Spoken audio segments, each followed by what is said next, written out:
Halo teman-teman, assalamualaikum warahmatullahi wabarakatuh. Kalian bisa tonton di TV teman-teman ya. Sekarang mulai hari ini kalian bisa tonton di TV. Realcon dari KPU hasilnya sudah muncul. Karena ini yang kita tunggu-tunggu selama ini teman-teman ya.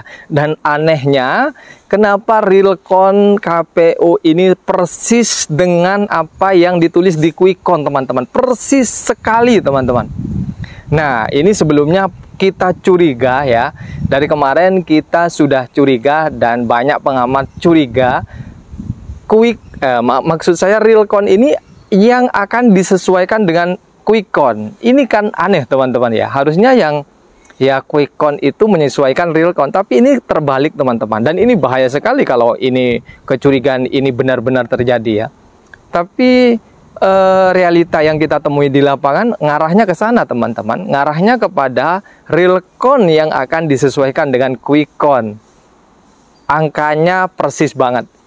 Silahkan teman-teman tulis di kolom komentar apa pendapat kalian tentang hal ini, karena sekarang sudah beredar di TV-TV teman-teman. Kalau misalnya nanti ini besok kalian lihat selisihnya 30%, antara juara dengan ranking 1 dengan ranking 2 selisihnya 30%. Itu misalnya 55 sama 2. Kemarin yang Quickcon angkanya sekian ya. Kan?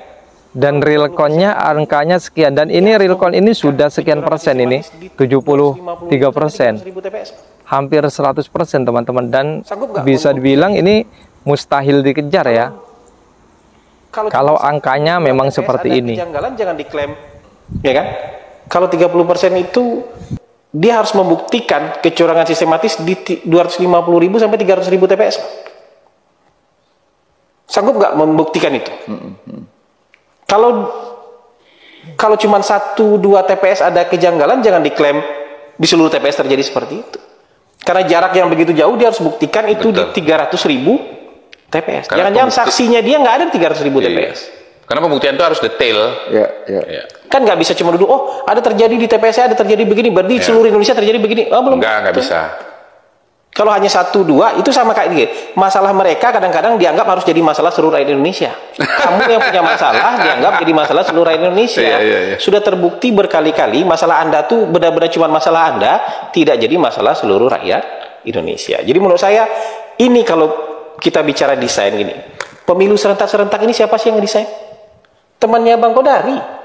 Yang menggugat itu tahun 2013 Bang Effendi Ghazali. Oh, Effendi Ghazali ya, oke. Emang ya, semua kayak gini tuh didesain oleh Effendi Ghazali kan? Enggak. Dia datang waktu itu dengan pikiran sendiri yang idealistik. Ya kan?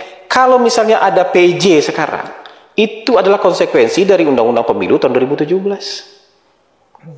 Bahwa pilkada akan dilaksanakan serentak tahun 2024. Dan itu adalah desain teman-teman DPR, desain seluruh partai politik. Iya kan? Dan partai politik dominannya siapa? 2 periode ini. Inisial PDI Perjuangan, PDIP. PDIP.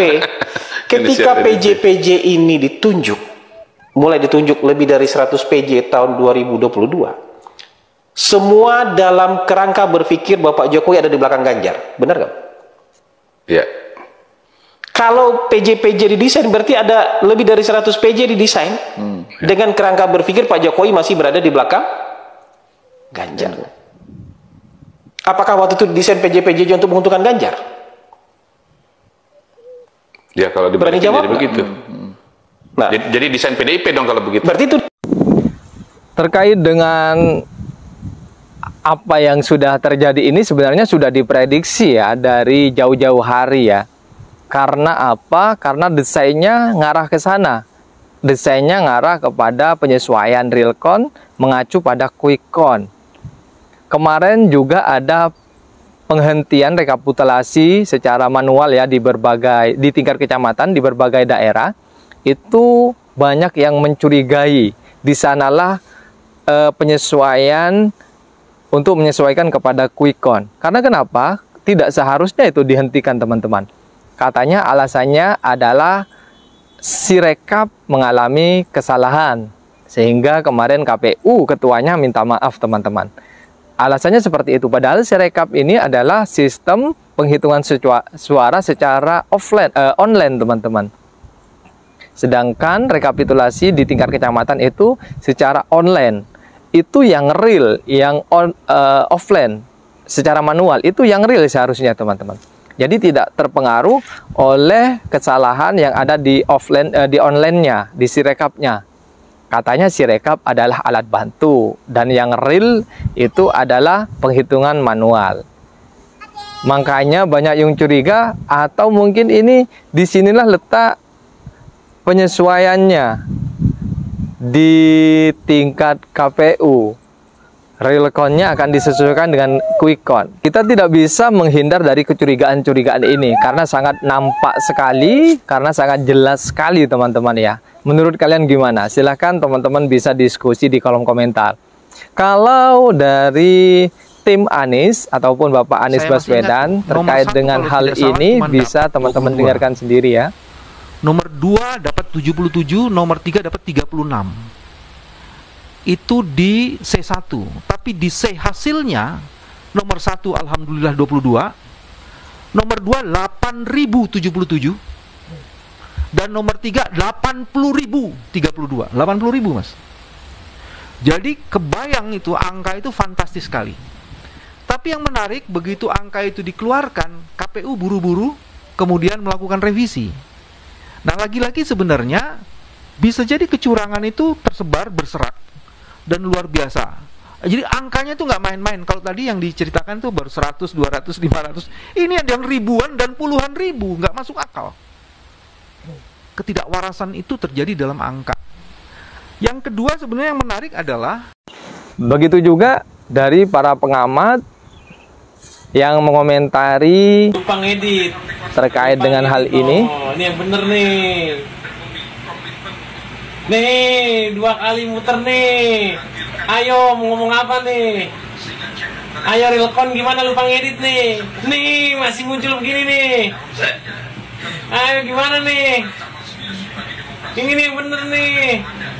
Ini, no. Gimana nih? Quick count mana nih? Realcon KPU nih. Lupa ngeditnya nih. Ayo nih, gimana nih? Siaran langsung nih tadi nih. Ayo, masih bertahan. Masih ngedit nih kayaknya nih. Oh, masih.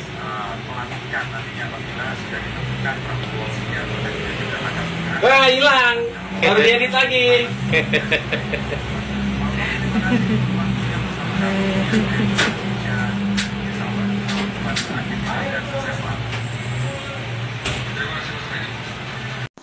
Oke, itu saja yang bisa saya sampaikan. Semoga kecurigaan kita ini tidak benar, teman-teman. Semoga salah total ya. Semoga seperti itu.